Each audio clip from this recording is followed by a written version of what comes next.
So ఇలాంటి అంటే ఈ బ్యాచ్ మధ్య జంజీకి బ్యాచ్ అనేది సిబిఐకి ఈడీకి వణికేది కాదు అంటూ చాలా ఇంట్రెస్టింగ్ కామెంట్ చేశారు. అయితే ఈ క్రమంలో ఒక చిన్న ఇదేంటంటే ఇది ఒక ఉప్పెన్లాగా వస్తుంటుంది, టీ కప్లో తుఫాన్ లాగా వస్తుంటుంది, ఇలా వచ్చి అలా వెళ్ళిపోయి ఉంటాయి, పాలుగా వస్తున్నారు.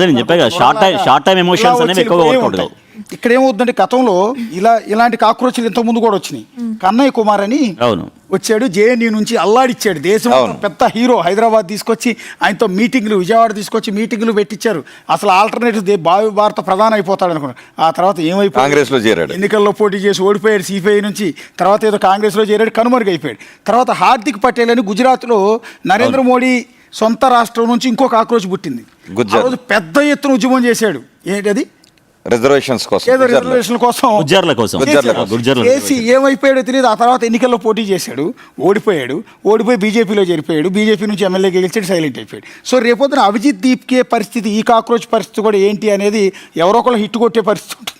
అదే నేను చెప్పాను కదా, షార్ట్ స్పాన్ లో ఉన్నటువంటి అంటే అక్కడ లీక్ అయిందని కోపంతో ఉన్నారు విద్యార్థులు, విద్యార్థుల తల్లిదండ్రులతో కోపంతో ఉన్నారు, నిలదీయాలి అనే కోపంతో ఉన్నారు.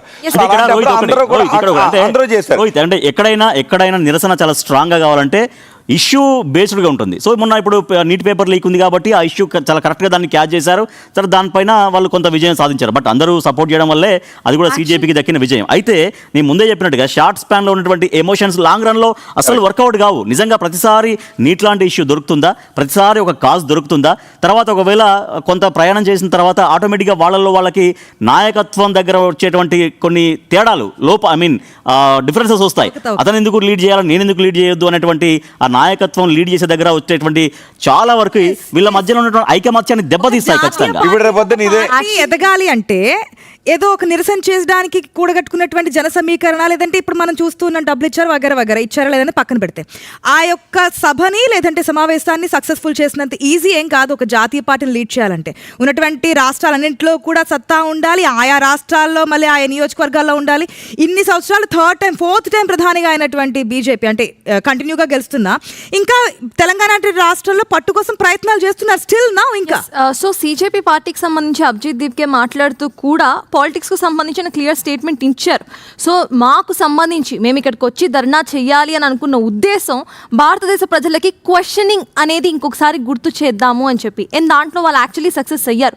డెమోక్రసీలో ఏదైనా ఎవరికైనా నచ్చకపోతే ఖచ్చితంగా బయటికి వచ్చి క్వశ్చన్ చేయొచ్చు అన్న ఒకటి ప్రూవ్ చేసింది ఈ సీజేపీ అండ్ జెన్జీకి సంబంధించిన ఏదైతే రెవల్యూషన్ ఉందో. అండ్ ఇందాక మీరు అందరూ చెప్తున్నట్టు రెవల్యూషన్స్ నుండి పార్టీస్ ఖచ్చితంగా కొన్ని పుట్టాయి, బట్ సెటైరికల్ రెవల్యూషన్స్ నుండి పార్టీస్ పుట్టలేదు. సో ఇది సీజేపీ గురించి